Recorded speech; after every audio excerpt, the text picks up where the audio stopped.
Welcome to another edition of Church and State with Chris Ferrara and Brian McCall. It's good to see you, Chris. It's been a little while since we were able to get together. You've just been lying on the beach, relaxing, I'm sure, doing nothing. Well, that's what you do. You live in Florida. Exactly. Yeah. You have a guest appearance today, too. You look behind me, you'll see one of our cats is watching the show. I thought I would invite her in, She's a little more intelligent than some liberals, so she might as well. It looks like she's bored, though. No, I actually was out in the sun in the pool grading my exams. I figure it puts me in a better mood, so the students might be happy about that. Tough life. Really tough. Enjoying the apocalypse. Exactly. Might as well have a front row seat to the apocalypse. Well, anyway, we have some interesting stories. I think we're going to start on the state side. Because a development, I'm interested to get your views on what it may mean ultimately, but an interesting development in the 2024 presidential race. Robert F. Kennedy Jr., the son of Robert Kennedy, who was the district attorney who was assassinated, has announced his candidacy for president, has gone on a real offensive against Biden. And his sort of main talking points that are interesting are, one is to dismantle the deep state. He's publicly now blamed his father's and uncle's death on the CIA. Number two, COVID and vaccines and masks and all this nonsense, dismantling the health totalitarian state. And the third, he's dared to criticize the black hole of money pit of Ukraine. And with that, I want to play a little clip to just get us into then talk about what this might mean from one of the last Tucker Carlson shows. Sort of, as you know, Tucker Carlson's been removed, maybe because of this interview. But here is Robert Kennedy Jr. talking about Ukraine. The United States government told 30 million people it was cutting their their food stamp checks by 90%. It took 15 million people off of Medicare. The same month, it gave $300 million to the Silicon Valley Bank and tapped up the cost of the Ukraine war to $113 billion. We're sending $113 billion to the Ukraine. The entire budget of EPA is $12 billion. The budget of CDC is $11 billion. We have 57% of American citizens could not put their hands on $1,000 if they have an emergency. A quarter of our citizens are hungry. So we're cutting welfare and food stamps by 90%. And we're bailing out the bankers. We're paying for a war that, we can't afford. I mean, the guy makes some sense. Everything he says is true and very tantalizing. The only problem is he carries a lot of baggage with him, the usual leftist positions on abortion and transgender nonsense and all the other social issues. So he might be an interesting third-party candidate. I don't think he's going to do that, though. If he did, that would be the end for Biden or whoever they run, because absolutely he would get 10 to 15% of the vote if he ran as a third-party candidate. Well, that's the interesting thing I'd like to explore with you, because, again, he says he's not doing that, but that's a plausible outcome of this, because the Democratic Party is not going to let this guy get the nomination. I mean, no. There's no way. So if he does that, I mean, do you think their calculation might be he would steal votes from Trump supporters, and that could backfire and actually hurt Biden? I mean, what do you think about that?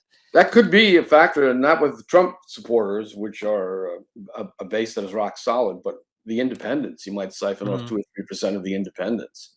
That can be critical. If he loses 2 or 3% of the independents, I don't see how he can win the next presidential election, which, by the way, it seems may be conducted while Trump is under multiple indictments.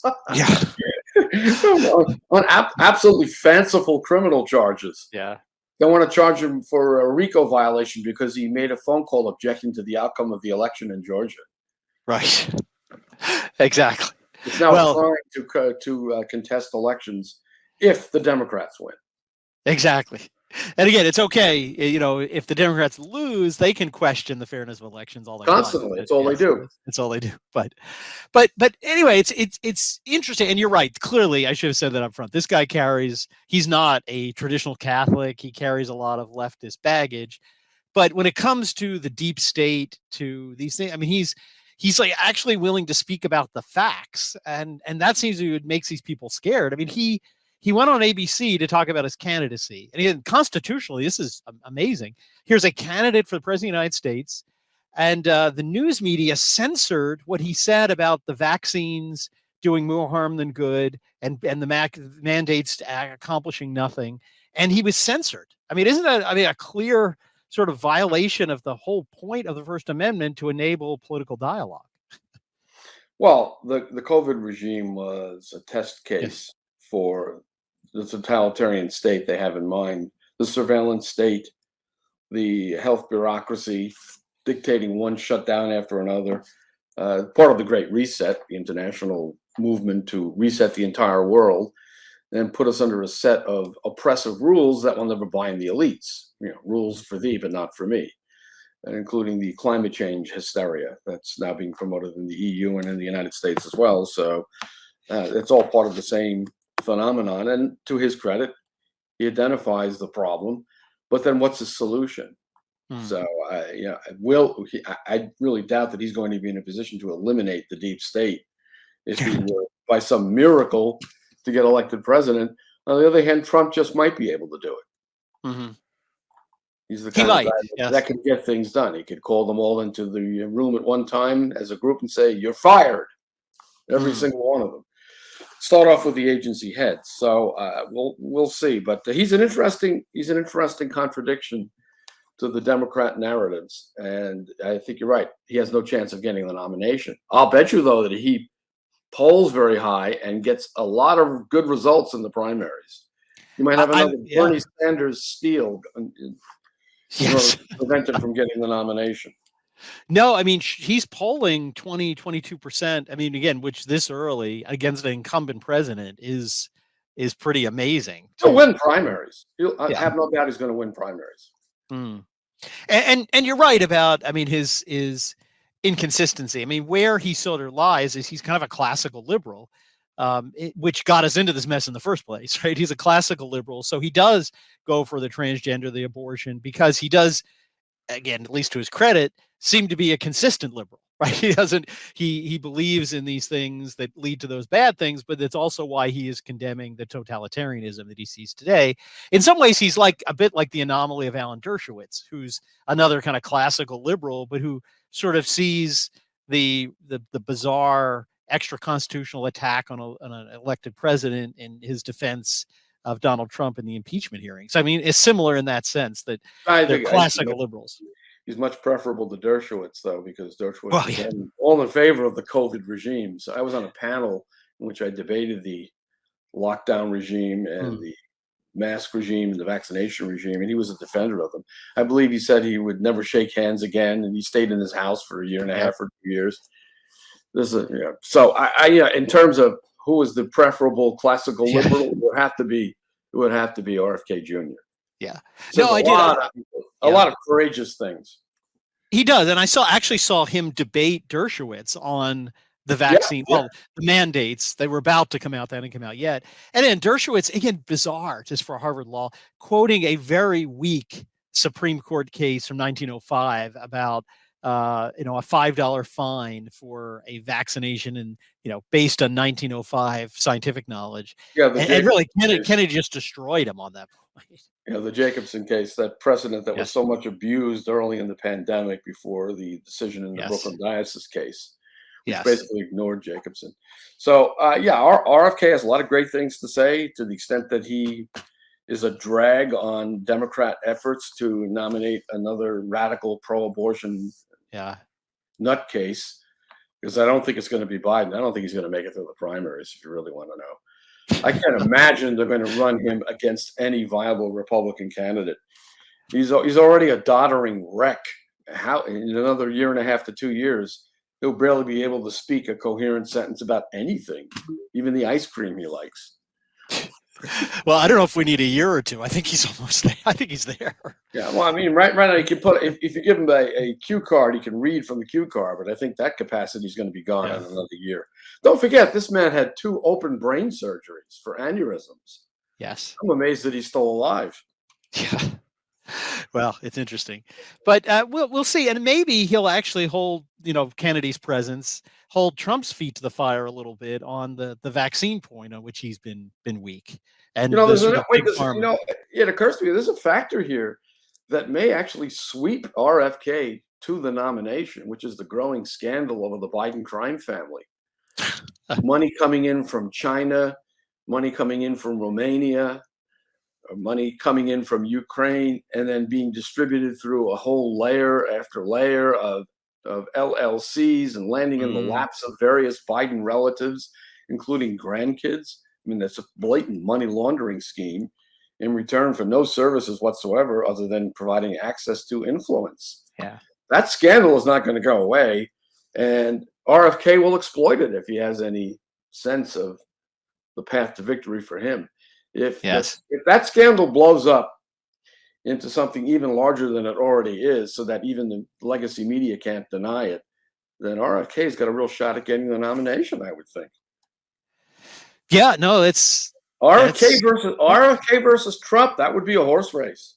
It would be interesting. It'd be very interesting. I think RFK would win a presidential race against Trump. Maybe. But it's interesting what you say about the Biden crime family. I mean, it really, even the mainstream news media who were willing to spout such nonsense to try to make it go away 3 years ago, they're even having a hard time with their pay no attention to the money behind the curtain. I mean, it's getting almost, too obvious for them. I know the most they're doing now is trying to distract with other news, but or fake there's news. a massive money laundering operation going on. Why else do you set up multiple layers of LLCs and distribute money to different family members who perform no services? If that were happening in the Trump family, Trump would be in an orange jumpsuit already. He'd be serving time. Yes. Well, from again, we'll keep an eye on this because again, I think politically, this has a lot of different ways it can go. Trump RFK matchup, RFK versus Biden, third party. It we'll have to keep our eye on this to see what happens. But in terms of further hypocrisy and contradiction, we're going to turn to the church, which talk about a couple things. We talk a lot about Vatican II, and one of the ways, from a historical perspective, I think. To explain what happened in Vatican II, for at least a lot of the normal, just sort of run-of-the-mill bishops, not the crazy Rhine bishops who were modernists, but a lot of the ones that sort of went along, I think was the proposition, because you have to remember, they're just coming off communism, persecution. We had the Cardinal Medinsky and being persecuted. And I think the thing was put to them, look, we can strike a deal if we just tone some things down a little bit, make them a little ambiguous, stop being so in the face of the modern world. We'll get accepted. The church will be accepted. They'll leave us alone. We'll buy a little space. And again, I don't think it was put in these explicit terms, but as I've come to understand it, I think a lot of bishops sort of held their nose at one of these points and thought, you know what, we're going to buy some acceptability. And again, that deal with the devil, I think, as the consequences we're seeing have come forward. So with that preface, want to show one of the scandals that Vatican II led to just a couple of weeks ago in Rome. A bunch of lay men and women dressed up in bishop's clothes. That's not me. That's Leo XIII, definitively declared there are no Anglican orders. Were given use of St. John Lateran, the Pope's basilica, to perform a, quote, Anglican mass, they were calling it, which is, again, because they have no orders, a mockery of confecting the sacrament. It's lay people dressed up. And here again is this Bishop Fulham, who claims to have been consecrated by the Archlayman of Canterbury, Rowan Williams. And he was there with a bunch of other people, including this lady, Bishop Sarah Malarkey, of London, Reverend Karen. And again, this is in Rome in St. John Lateran. There he is carrying a crozier, dressed up like a bishop. This is sort of where ecumenism leads. Well, it leads to, as Pius XI warned in Motelium Animos, ultimately to the abandonment entirely of revealed religion as such. Mm-hmm. The first step is the ecumenical outreach to Protestants, and then it's the interreligious ecumenical initiatives, which placed the church on an equal footing with any and all religions, so that, as he warned, revealed religion itself is abandoned. And so now we have these ecumenical ceremonies. This is probably relatively conservative by Right. modern standards, as compared to the Pachamama event. At least they're all wearing clerical garb and they kind of look Christian. Yeah, at least they mention the name of Christ probably in Yeah, their prayers. Yeah, in a blasphemous manner, because the whole ceremony Yes. is a joke.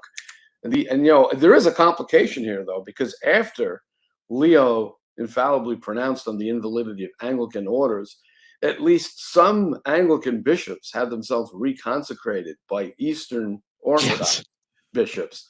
So now it may be possible to trace the lineage of some of these bishops to the apostolic succession, albeit via a schismatic Eastern bishop. But that said, we have no idea which of these bishops might be able to claim some insertion into the apostolic succession. Well, the lady bishop is just a joke. Yeah, well, that's a joke. But although even those that did that in the early 20th century, late 19th, they then went on to use the Anglican ritual to consecrate. So I think there might have been one or two kind of inserted, if, but I think it would have died with them because they don't, as far as I know, they're not sending people to Orthodox now. Although, something we'll talk about in a minute, the coronation of the king of Protestant Freemasonic King of England, they used olive oil in the anointing of the king, but they didn't bless it themselves. They got an Orthodox, again, schismatic but valid order, patriarch of Jerusalem, to consecrate the oil for them, which is kind of hilarious that they're like kind of really sort of admitting, well, we don't actually really have any power to bless anything. I found that funny. There were officials in clerical costumes. Yes. State officials wearing clerical costumes. I mean, Bishop Karen, really? Yeah. And the Vatican is presenting this as a serious version of Christianity when it's obviously a diabolical joke. A lady in a bishop's costume. So what can one say? I mean, this is where ecumenism leads. It leads to these ceremonies in St. John Lateran, which would have any pope before the Second Vatican Council reduced to a state of apoplexy. Yes, if you witness such a thing. But now it's par for the course, and this is the trajectory of the Second Vatican Council with its opening to the world. And as Cardinal Ratzinger explained, this was the immediate post-war period. Council. World War II ended about 15, 16 years earlier. And the council, says Ratzinger, was pervaded by the optimism of the Kennedy era.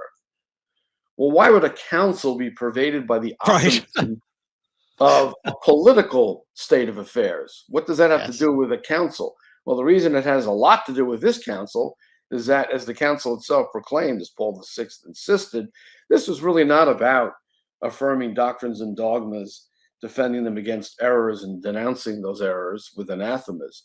This was a totally unique council in the history of the church, an opening to the modern world, an attempt to present the church's teaching in an attractive way, in ways that modern man could understand. And I think in a previous episode, we discussed how that was an immediate disaster, such that with dissent sprouting everywhere, Paul VI, reduced to desperation, had to have a credo of the people of God composed, reaffirming the most elemental teachings of the church, which was read on the radio to remind people that the church still teaches certain things infallibly and irrevocably. So the idea that the world would accept Catholic teaching if it were expressed in some prolix document, such as Gaudium et Spes, which reads like a bad term paper from a college freshman, that idea proved to be a complete failure. This is not the church's specialty. Writing sociology papers, making comments on social media, the rise of the social media, the state of politics, the rise of democratic regimes, opinions about this, that, or the other thing in the realm of the political or the anthropological. The church has no competence in these areas, and it shows in the Vatican documents. So what you had with the council, which we're seeing the fruits of today, was not really a presentation of doctrine, as opposed to what they call a new orientation. The church would have a new orientation. No longer the fortress church but now a church open to the world. And of course, when you let the ramparts down and you throw the bridge across the moats, the world marches right in and takes over. And that's exactly what happened. We all remember Paul VI's famous quote that the opening to the world has become a veritable invasion of the church by worldly thinking. We have perhaps been too weak and imprudent. You think? Well, related to that, and to get back to the way I introduced this story, I want to play a clip now of Cardinal Nichols, who is the highest ranking prelate in the United Kingdom. He is the Cardinal Archbishop of Westminster, who was invited to participate in the consecration. So let's listen to him gush about this. I have childhood memories of 1953. 53 is when Queen Elizabeth was coronated. And of course, at that time, as a Catholic, I was not allowed even to enter a non-Catholic church. So now I'll take an active part in the ceremony, and that would be new for 400 years. I mean, it's maybe worth remembering that for the 500 years before the Reformation, this was a Catholic ceremony. So we've had a 400-year gap, and as a fruit of all sorts of things, you know, the Archbishop of Canterbury and I often meet, we talk together, and we'll stand together for this coronation ceremony. What a perfect stoolie. Yes. Of the modern mentality ushered in by the council. Has no conception of why in 1953 Catholics were indeed forbidden to enter a non-Catholic church. It's because of what we see today. The danger of and the encroachment of total indifferentism on the part of the faithful. If you go into a Protestant church and you sit there as if it were a legitimate church and let that soak in, you begin to think, well, what's the real difference between the Catholic Church, the only church founded by God incarnate, and all these other churches? I mean, they certainly look like churches. The officials who run them have clerical garb on, so what's the big deal? We're all just part of the same Christian family, even though the church that Nichols was gushing over is the result of a schism introduced by a king who wanted multiple wives and died of syphilis. That's the founder of their religion. Exactly. Well, and really what's interesting about what he says, again, this is what I'm saying, this is the Vatican II. Look, guys, we played ball and now I get to go. And look how sneaky he is. He sort of says, this used to be a Catholic ceremony. He's absolutely right. It was, and all the way up until the 16th century. And then it stopped. And now he's acting like it's a Catholic ceremony again when he read one sentence of an ecumenical prayer read by all Protestant leaders and himself. I mean, the moment, if we actually watched, if you saw the video, it's worthy of John Paul II at Assisi. He's standing there amid these Protestant ministers, the Archlayman of Canterbury. They each take one line of the prayer, ended not even by him, but by the Archbishop of Canterbury, just places a cardinal of the Catholic Church on the same level as laymen dressed up in, as you said, in clerical garb. And this is what he's saying. This is what Vatican II bought us. Isn't this great? I get to be on international television at the coronation again for a fleeting second. Well, I forget who it was who said this. Was it Lenin or Stalin? About the useful idiots. Who, I'm looking at it. I'm looking for it now. The capitalists will sell you the rope with which to hang them. That's the useful idiots of the ecumenical movement will sell the church the rope, sell the other side on the ecumenical travesty, the rope with which to hang Catholicism. And he talks about the 1953 and all decades preceding ban on Catholic other churches, as if the church had been unreasonable and unnecessarily punitive, when actually it was a very wise prescription. And in fact, in the 1920s, in Mortalium Animos, Pius XI forbade Catholic participation in the ecumenical movement precisely because of the danger that it would result in exactly what we see now. Cardinal Nichols participating in an Anglican ceremony conducted by fake clerics as if this were some great breakthrough in ecumenical relations, when all he's really doing is surrendering the claims of the Catholic Church to be the one and only divinely founded ecclesiastical institution. And that's the goal of the ecumenical movement in general, to unseat the church from her rightful place as the one and only divinely founded church, and to place her alongside all other religions on equal footing, even with non-Christian religions, even with pagan cults, as we saw in the Pachamama travesty. Yes. And this is exactly what Pius XI predicted, the abandonment of revealed religion, if we allow ourselves to enter into this ecumenical movement.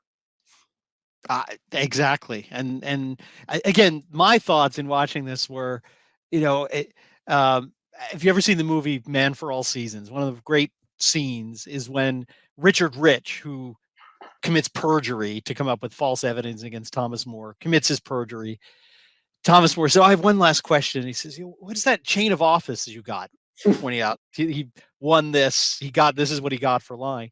And he says, oh, Wales. And he says, you basically paraphrasing, all that you perjured yourself, lost your immortal soul for Wales. For Wales? The way he put it is, our Lord said, what does it profit a man? Yes. He gains the whole world, but loses his soul. But for Wales? But for Wales? That might even be, the trial transcript is actually available from that trial. It is, yes. I should go check and see if that actual exchange is in there. I think it might well be. I think, because I did look at this years ago, that is several bits of the trial in the play and the film are lifted from it, and I think that is actually one. But again, now we have the total betrayal.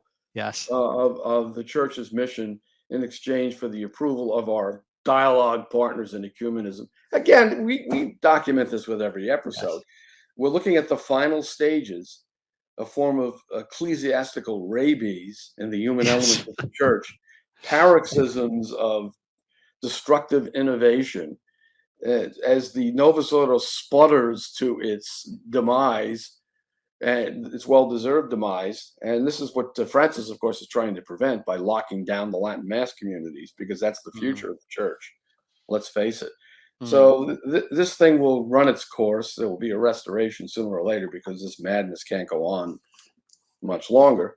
And the same, unfortunately, has to be said for a civilization that is rapidly decomposing in front of us. So in the midst of all this disaster, there is hope. And that's what Our Lady of Good Success said. When all seems lost, that will be the beginning of the Great Restoration. Yes. It has to happen. Yes. Well, and it's very true. It has to get, because people say, why does it have to get this bad? And our Lord is doing it so that there's no doubt that the restoration is through the intercession of the Blessed Mother. There's no natural explanation for it. It has to be so bad that it's the only explanation is a divine intervention. And clearly we're reaching that point, that inflection point. But well, it looks like we've covered church and state once again, and the news once again is not good. Right. To sum up the last 25 minutes, exactly. Well, great, wonderful. Well, thank you all for listening. We're sorry it's been a little while since we were able to get together, but hopefully we'll be able to see you in another couple of weeks to talk about the ever decomposing church and state. Until then. Until then.